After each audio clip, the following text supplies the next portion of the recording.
apparently, I'm going to wait for it to come up. Let me know if any of your notifications come up on your phone. And I don't know if I need to press start recording as well. I'm going to press that as well. Thank you for both joining me. I really, really appreciate it. Like I said, if this goes terribly, terribly wrong, all I can do is apologise. I am so very sorry. So this idea, this platform is something new, and I wanted to bring sepsis awareness onto the Twitch platform. Now I'm just waiting to see if it's going to come up that we're live. So I can see us on the telly. We are live. Are we live? We're live. I can't see it. Yes. Okay. Oh yes, now I can. Brilliant, brilliant, brilliant. You know what? I've been so excited for this. So excited. But it's still not come up on my phone yet. So I had to come out and then come back in. Yeah, I just had to keep hitting refresh. Yay! There we go. It's official. We've got a chat comment as well. Yay. So first of all, I will start again from the very beginning. Thank you for joining me. This is the first, should we call it an episode? Should we say episode? Episode of potentially Sepsis TV or Be Safe TV. I'm going to come to you two in a little while to see what your thoughts are.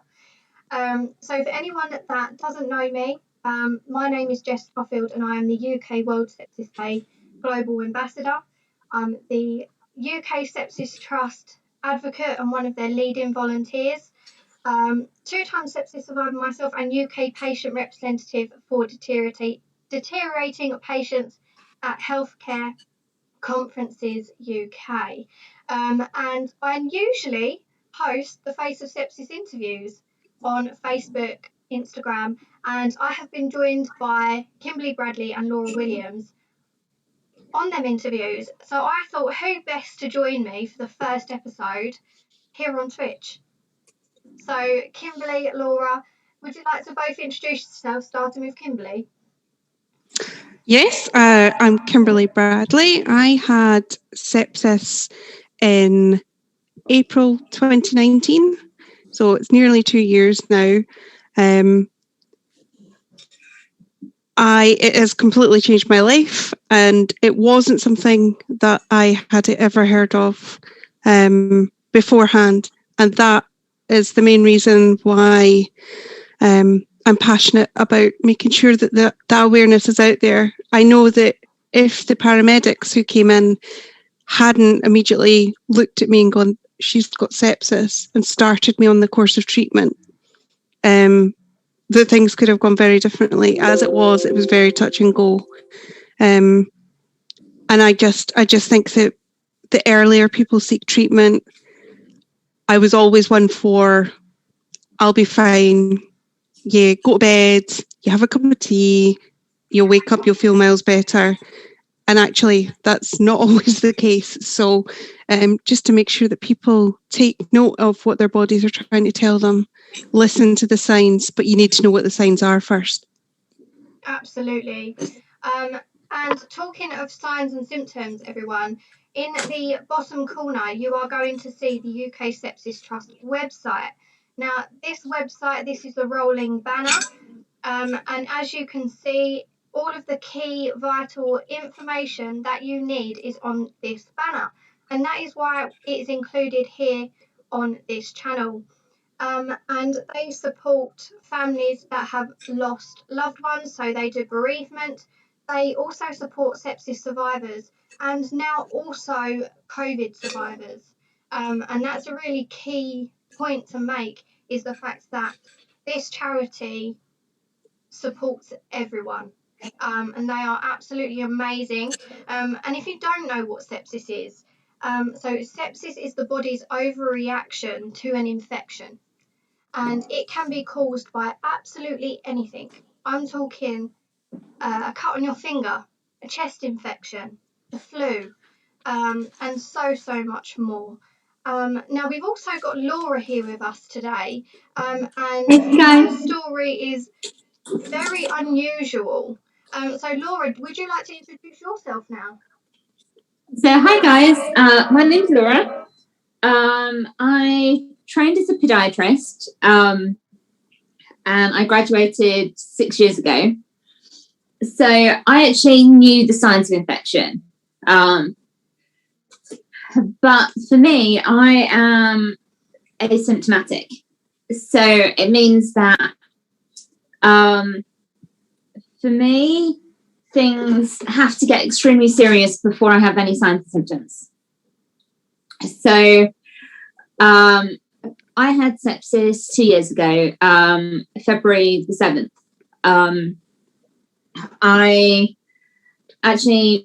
It started out on the 3rd of Feb. I saw a patient in a nursing home that I usually would see, and she was like, I didn't actually need to see her feet, but she saw me going past and was like, oh, Laura, it's lovely to see you. Can I have a hug? It's so nice to see you. And what kind of person would she be if you didn't? And I'm quite a tactile person anyway. So I was like, oh, it's lovely to see you. Gave her a massive hug. And then the next time I saw her was about 7 hours later, when she was being wheeled off on a stretcher. And I was like, oh my God, what's going on? And it ended up being that she had uncontrollable sickness and diarrhea. And my first comment was, oh, great, I gave her a hug earlier. Awesome. And then 2 days later, when I woke up, I had sickness and diarrhea, but I also had toothache in my right side. And so I actually had an abscess below my jaw.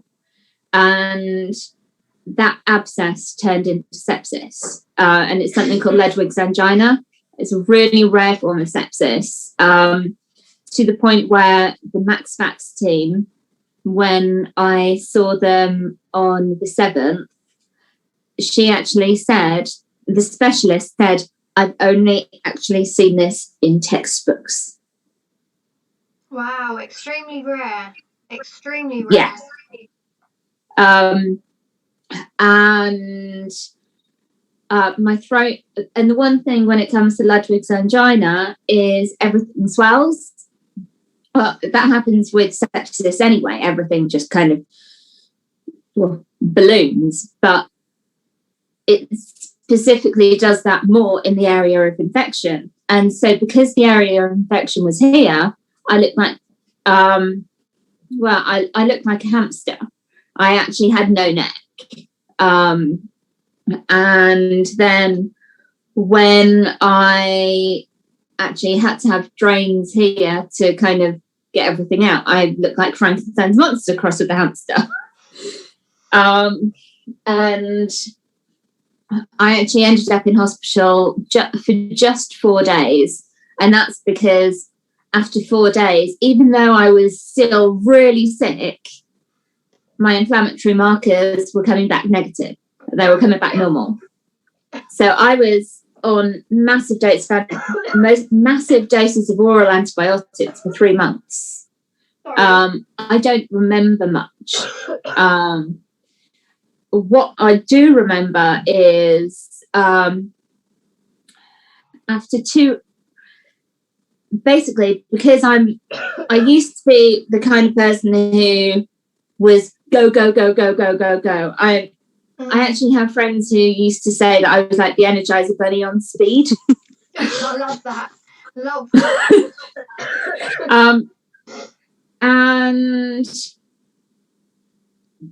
I wasn't like that anymore. No. And after 2 weeks of being at home, I went back to work, which was way too soon. Yeah. But on the day that I went back to work, I found out that my great uncle died of sepsis. And he'd gone in the day before I went into hospital. Mm. So he's been battling it for...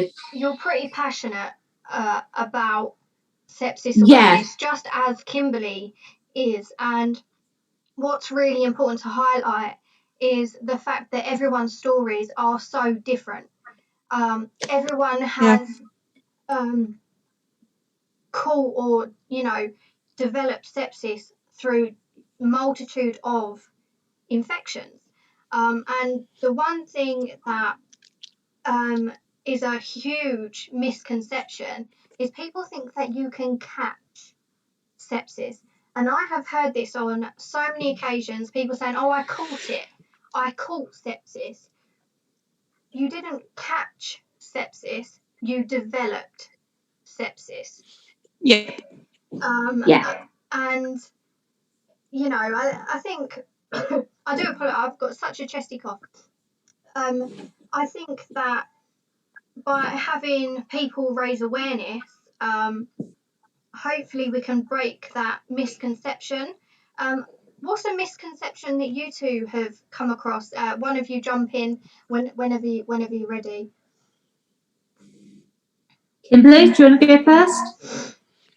I think the main one is that sepsis comes from like an infected cut, and I know that is one of the ways that you can get sepsis, but it's not the only way. You can get it from a urine infection, you can get it from a tooth abscess, you can get it from a chest infection, any everyday normal infection, and there's no predicting why you can have infection after infection and be fine.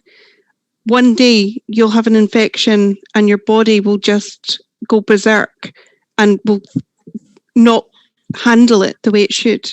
So I think that's one of the misconceptions that I personally have found, that people think that, it's the people that are quite sick anyway that would get something like this. Mm-hmm. Whereas I was fine. I was absolutely fine and the fittest I've ever been. Thankfully, because I'm not sure if I would have survived had I not been in that condition beforehand. But I think, the knowledge that it's your body just decides to react to that specific infection in that way, when the day before it might not have done it, the day after it might not do it.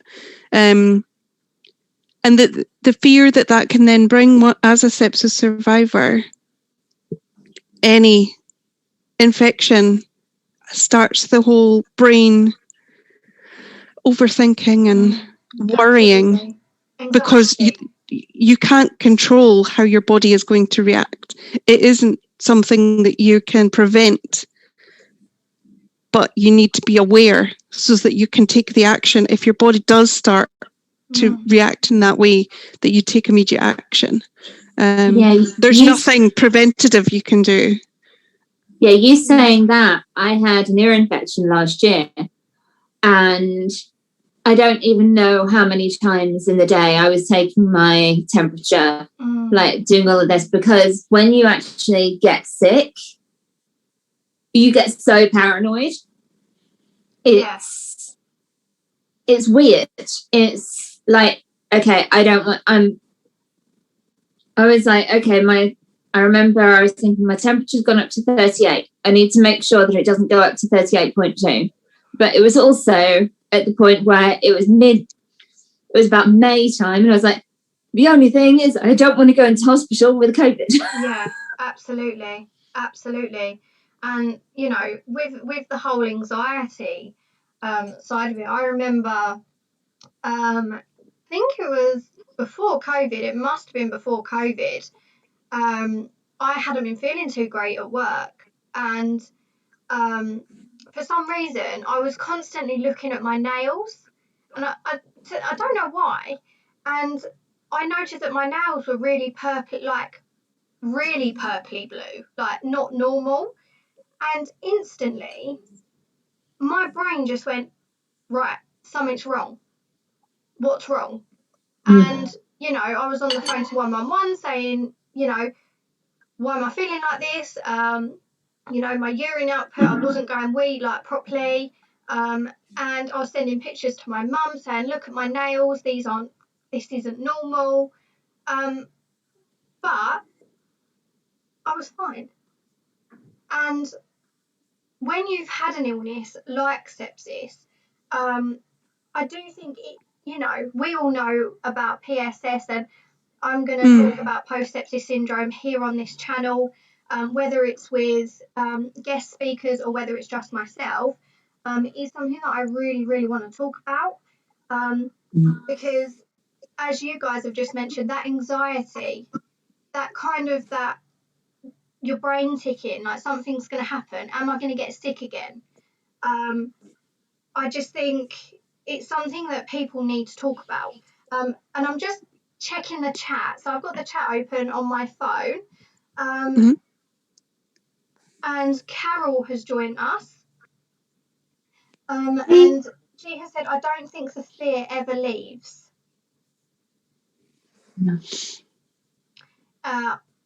Spot on. Absolutely spot on. I don't think it leaves either. I don't know about you, but do you guys fear your family members getting ill? Yeah, I think definitely. My mum's had 5 teeth removed just last week, and she wasn't feeling great. And obviously I'm going, right, you need to do this, you need to take this, make sure you're doing that. If this happens, then you do this. And she's going, I've had teeth out before. I'm in my 70s. I know the drill. But I am now wanting 100% checking that she's not getting an infection, because I know what an infection can lead to. Absolutely. And it's just so important for people to just be aware. That's all it comes down to, is just being aware. Yep. So just because I want to keep these episodes really short and really sweet. So do you have a message each for the viewers? Kimberly, you can go first. Message for the viewers: thank you for watching, and it's just about, if you don't feel well, check, ask the question, could it be sepsis? And it saves lives. Definitely. If anyone wants to know more about Kimberly's story, you can head over to the World Sepsis Day Instagram, where I hosted the Face of Sepsis interview with Kimberly Bradley, and we spoke all about her experience. But hopefully you'll join me on here to talk about your experience for another episode. Laura, what would your message to the viewers be? Well, I think mine would be, if you think something isn't right, go to the doctors and do not let them fob you off. Mm-hmm. Are you talking about your own advocate? Yeah, be your own advocate. I've known, because when I went to the doctors, my doctor, he was saying, I'm not a mouth specialist, you need to go to the dentist. Mm-hmm. Yet he didn't do certain checks. Right. But if you are not certain, get help. Yeah. And yeah, just believe in yourself. If you don't, and actually say, I'm not, if they say, right, okay, everything's right, everything's okay, just say, no, it's not me. Yeah, absolutely. Be your own advocate and be your family's advocate. You will learn a lot about advocating for yourself, advocating for your family members here on this channel. And like I said, these episodes are going to be really, really short and sweet. 30 minutes max each time. If you need any further information about what sepsis is, now I have linked the World Sepsis Day page on my channel. I will also post the UK Sepsis Trust, however you can see it down below. It's got the rolling banner. And hopefully you will join us to raise awareness on a very, very brand new platform for our community. People within our community have never been on Twitch to raise awareness. So this is where we're going to start. This is the starting point. And And at the minute, 48,000 people die every year in the UK. And by raising awareness within the medical field, so the professionals, and also public awareness, it is a guesstimate, so a guess and an estimate, 7,000 lives could be saved just by doing that, just by talking about it, just by raising the awareness. So I'm going to thank you for joining me for the first episode. And I am going to be, hot on this channel, posting regularly, doing live streams very regularly. Share it with your friends, share it with your family members. Let's get this channel out there. And we can bring loads of guests on. We can speak about a multitude of topics. And let's reach a different audience. Let's see what we can do. And I'm so thankful to have both of your support on this. I can see my timer counting down on Zoom. Yep. I'm like, don't kick me off. Please don't kick me off. But yeah, thank you both for joining me. I really, really appreciate the both of you. And I'm sure I will speak to you both very soon. Thanks, Jes. It's been a pleasure. And to everyone that watches, whether it's here on Twitch and it's been live or it's on a replay, thank you. If you're watching this on YouTube, leave a comment, #replay. And for anyone that wants to join in the future, let me know. And I will be moving some of the interviews over to this platform. So keep an eye out for that. But fantastic. To you, awesome. Thank you. Stay safe, stay well, stay healthy. And from Jake in the background, thanks again. See you later, guys. Take care. Bye.